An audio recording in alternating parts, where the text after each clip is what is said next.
On Vanguard Live, I am Precious Chukudi. We begin with the front pages of the papers. Starting off with Vanguard. Vanguard is leading with a state split over federal government's 35,000 naira wage award to federal workers.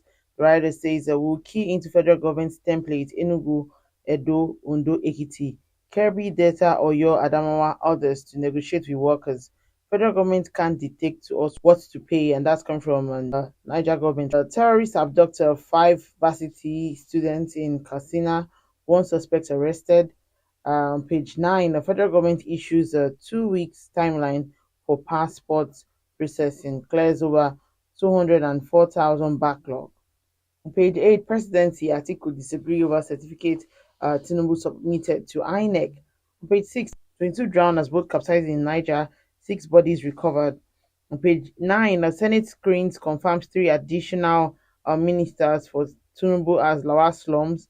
Ancelotti, how we cage Osimhen. You can read more on sports page 30. Stories above.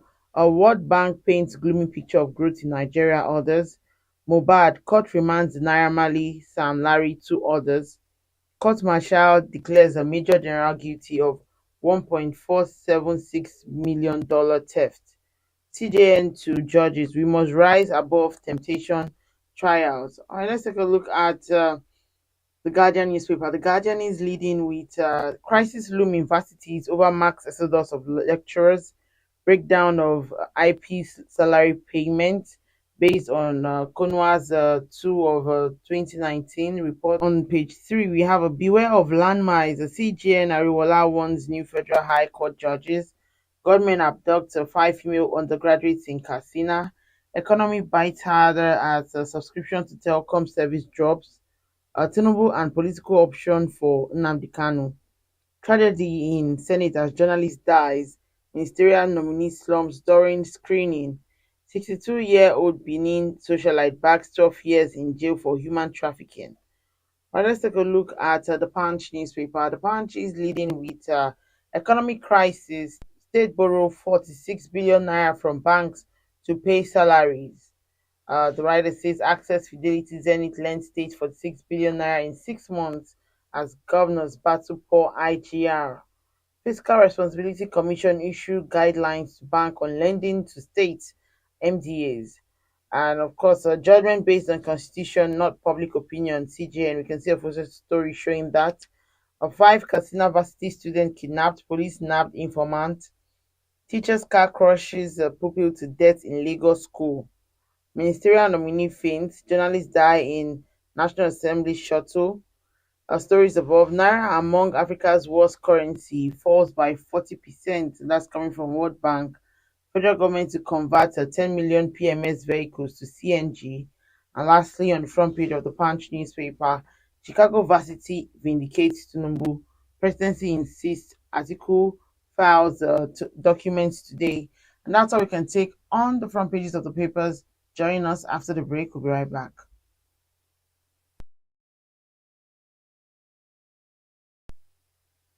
All right, welcome back. If you're just joining us still today in the news on Vanguard Live, I am Precious Chukudi. Joining me to talk about some of the stories on the front pages of the papers this morning is Mr. Oludari Mayowa, publisher of Global Financial Digest. Good morning, sir. It's good to have you join me this morning. Yeah, good morning. Yeah, thanks for having me today. Yeah. All right, so let's delve in. And of course, we saw what happened at the start of the week with Labour and federal government having negotiations, of which they eventually arrived at 35,000 naira for federal workers. Now, some states split over the agreement reached between the federal government and Labour, saying that they've already started paying their workers 10,000 naira, and according to them, they cannot be bound by the federal government's move. What's your take on that? Yeah, thank you very much. I think first of all, I'd like to commend both the Labour and the official of the federal government for engaging in dialogue and in solving the issue, which will have crippled the entire economy if the Labour have been allowed to go on strike. That's the way to go. In any war situation, people end up on a negotiation table to resolve their issue. So for me, it's a breakthrough for both sides of the divide. And I think the Labour will have to do more in trying to press forward the demand for their members. And on the state government opposition to what government has done, or for me, it is kind of their way, the way of the state government. Yes, we are saying we are operating federalism, which ought to allow state to take decision concerning their staff, their territory by themselves, without resorting to the federal government. But the kind of federalism we have today is like a unitary system, not a federation. So in so many areas, for example, we're talking about revenue generation, revenue distribution, come from the central down to the local government. And all and all, there are so many decisions that are being banned by what happened at the central, at the federal level. So in this particular case, I don't think the state should dissociate themselves from the negotiation going on. What the federal government has done is a minimum level. They are setting like a benchmark where all other negotiation could anchor on. I don't say the state government should restrict themselves to the minimum. There are many states today that are paying more than the minimum wage. In Lagos, in other parts of the country, for example, in River State, they are paying above 30,000 per minimum wage. And that's where it's supposed to be. Even in the US, where we have a standard democracy at work, the minimum wage differs from one state to the other. And that's where it should be in the federation. The state should be able to look at their treasury and look at how much they can pay to their staff and how much, that will not hurt the economy. And they negotiate with the union. That's where it should go, really. That's where I look at it. And that's where they should go, rather than just condemning what the federal government has done, that they are not bound by it. They should equally go into negotiation. And the federal government has set this benchmark. This is what we can pay based on our economy.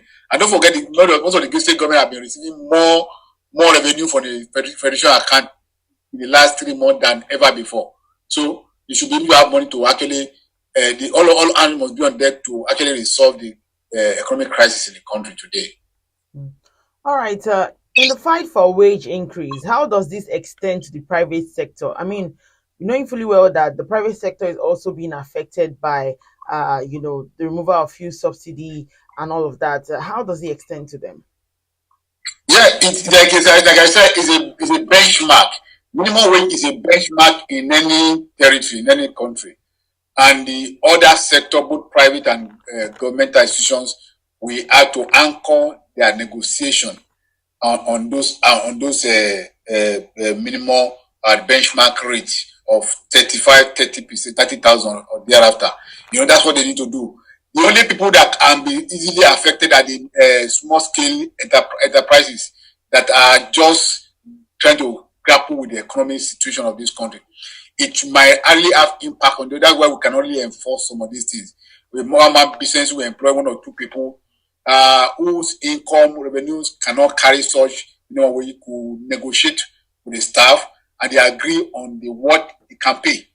But for established private sector organization, that's the minimum level, the level they can negotiate for.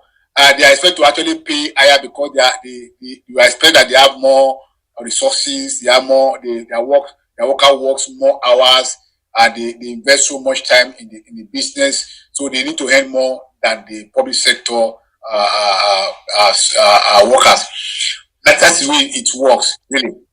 But like I said, the exception to the rule of the SME, people who employ 2 people who are in farming business, who are in small scale business, whose economy cannot carry that load of minimum, they are allowed to negotiate, and to determine what much they can pay between the workers and the employee.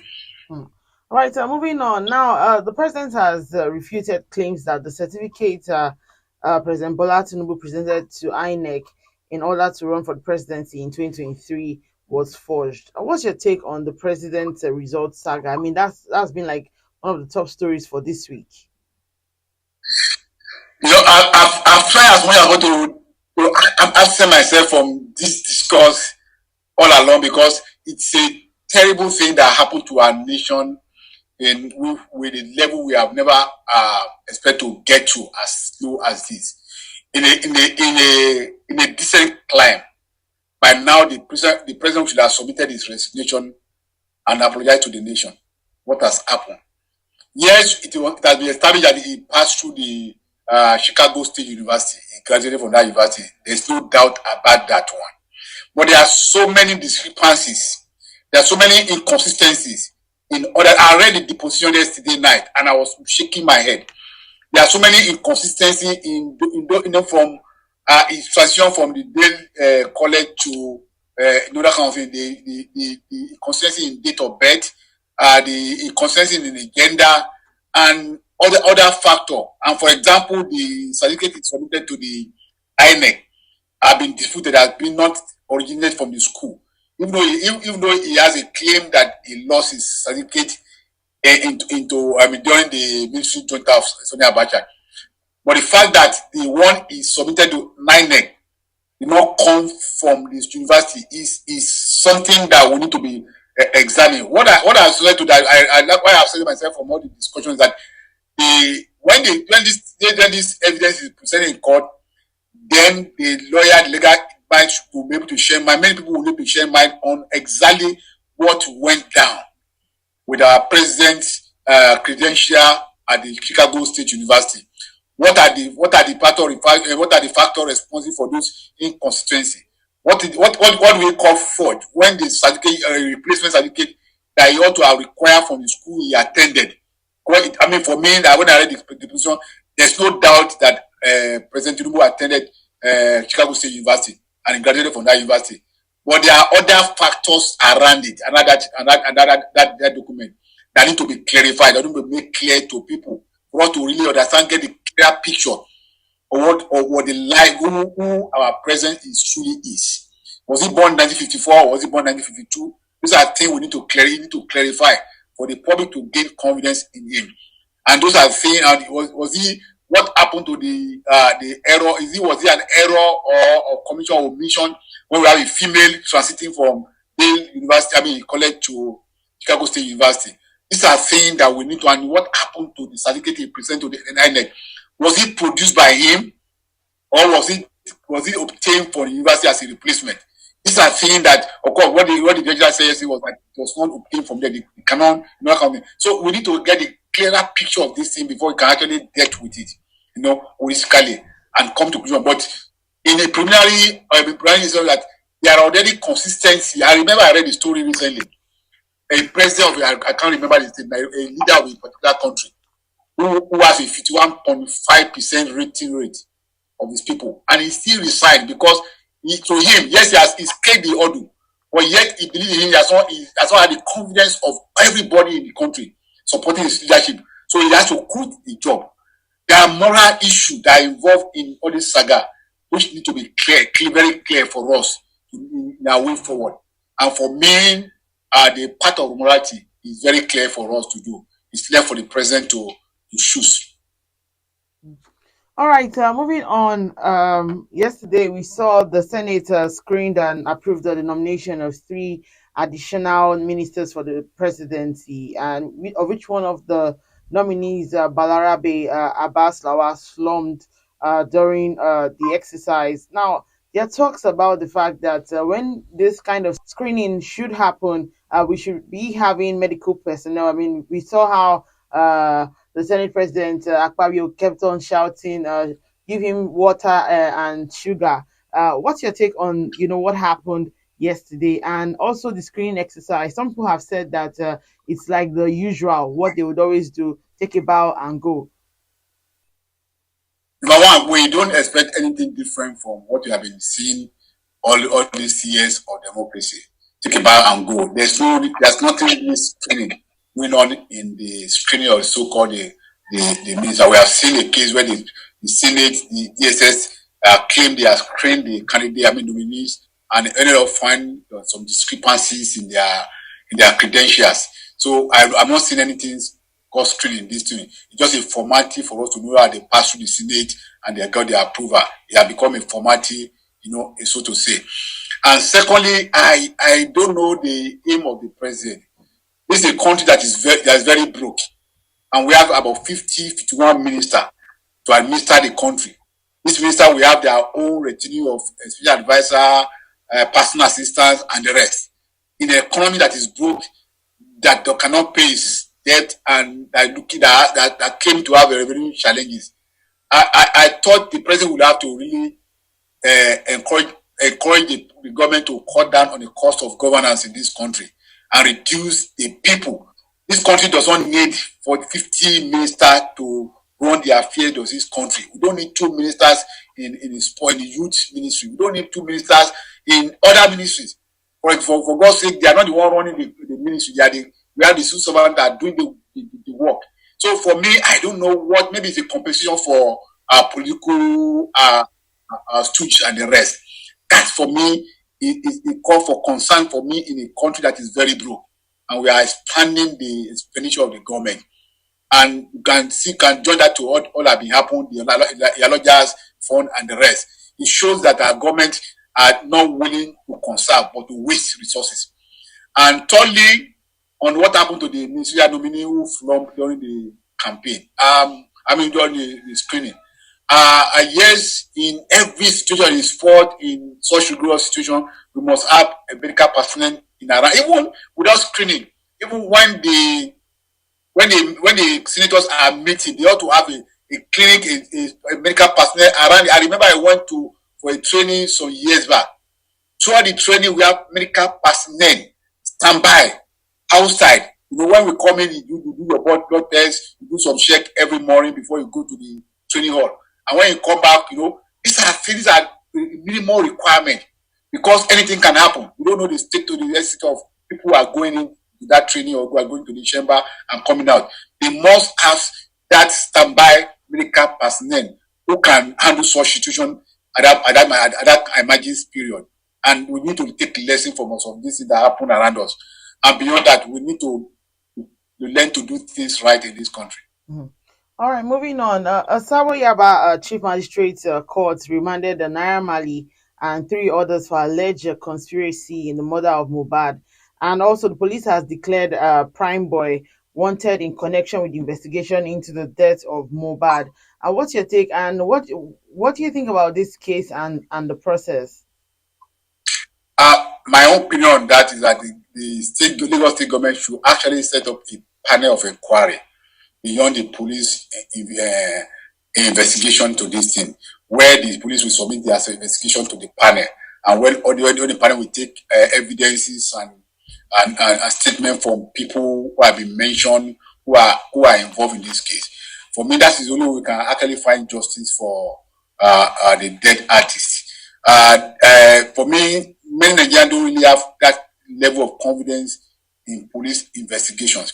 Even though we are not saying they are not competent, we are not saying they cannot handle the decision, but because of the circumstances of the event around his death, the state government and state government need to move in and actually conduct proper panel investigation into the death and all the circumstances surrounding it. That's only we can really get justice and know the truth all around the whole thing. Because there are a lot of false school people chasing clouds, pushing off false narrations all out of the place. We need to harmonize some of these things and see them and get to the bottom of the issue. That's only for me that the boy can get justice. Moving on, I don't know if to say this is a good news or something, but the federal government has announced a 2 weeks timeline for the processing of passport application, saying that the era of Nigerians waiting for months to get documents was over. What do you think about it? Should we be excited about it? Yeah, I think so. I think we should be excited. It's a good news for us, because for people who pass through that route, you understand the bureaucratic bottleneck that's involved in getting your passport replacement, passport renewal, or getting new passport from our government, which ought not to be in this era of technology, when you can sit behind your laptop or whatever and fill your form and make your payment, and even do permit capturing directly, and only walk into the office and collect your passport. And we have gone beyond this area of manual where you have to queue. But corruption has already continued to hinder some of these sources of deploying technology to fast track, to improve our processes. And I think that's what the minister is trying to do. And I wish him well. If he can succeed in doing this thing, he will have succeeded in cutting off a huge corruption that has been built into the system by the officials of immigration and people hanging around the immigration offices all over the country. and it will be a thumb up for the minister and for the government he's serving and for the nation at large. All right, let's move ahead and look at Mr. and Mrs. before we go. And Mr. is speaking, says, I am the head of this family. When I said, lend me your ears, I want you to listen to me carefully and attentively. And Mrs. says, I said I am not ready to lend you anything until you return the 120,000 naira you borrowed. That's a key message for the woman. No? For me, is when you man claim I'm the head of the family, then you have lost authority in that place. He did not emphasize that aspect of his life, and that's why he lost the battle to the wife. Say, okay, well, I'll lend you something, people already pay back, and he lost the battle from that point of view. But like I always say, it's a very good way of ending a program like this. Very exciting and very humorous. Yeah. Thank you so much, Mr. Oludari Mayo, publisher of Global Financial Digest. Thank you for sharing your thought with us this morning. Thank you very much for having me today, and have a lovely day. And regards to everyone behind the scene. Yeah, thank you. Also, remember that you can equally like, share, and subscribe on all our social media platforms showing on your screen. To find out today's stories, go to our website www.vanguardngr.com to find out more. I am Precious Chukudi, and thank you